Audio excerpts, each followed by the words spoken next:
nanti ada info dan data yang disampaikan oleh Kapolda Papua itu menyebut ada adanya persoalan distribusi dan polemik.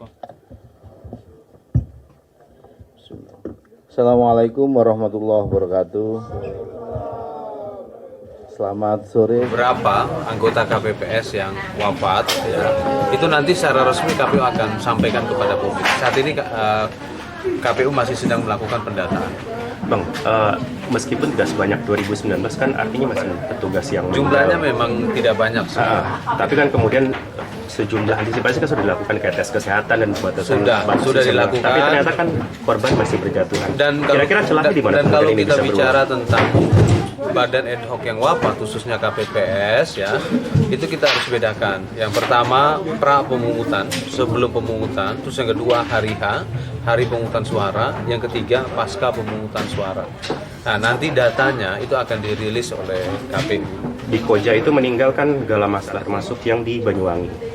Itu Pasca pemungutan. Iya Pak, itu kan katanya disebabkan oleh karena beban yang terlalu berat.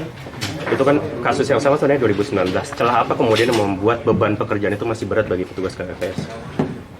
Ya, mekanisme pemungutan penghitungan suara masih sama.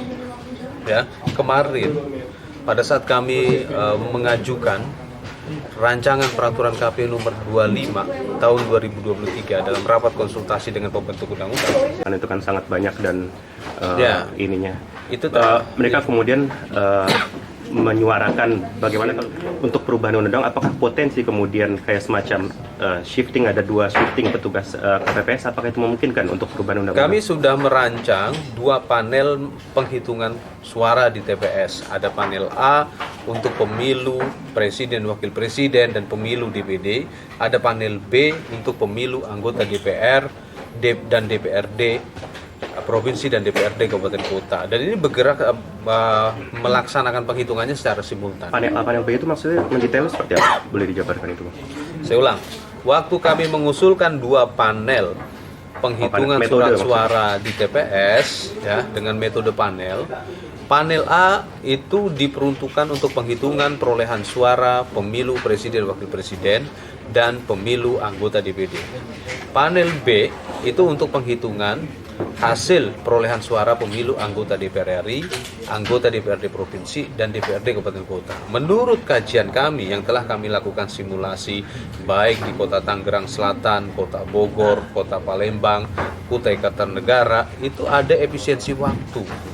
Tapi ternyata pada saat kami rapat konsultasi dengan pembentuk undang-undang masih memandang cukup satu panel sebagaimana yang kita telah laksanakan kemarin pada tanggal 14 Februari 2024, persis sama dengan 2019 yang lalu, 17 April 2019.